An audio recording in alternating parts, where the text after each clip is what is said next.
Tamang pag-operate ng generator dahil ito ay walang automatic transfer switch.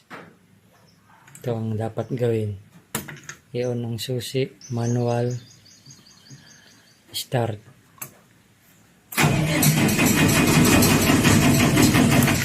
Ayan guys, pag hindi nag-start, kailangan ninyo itong i-hand priming. Kasi sa tagal na hindi nagagamit, bumababa yung crudo niya sa tangke. Kakaroon ng hangin. On ulit ng susi, manual, start.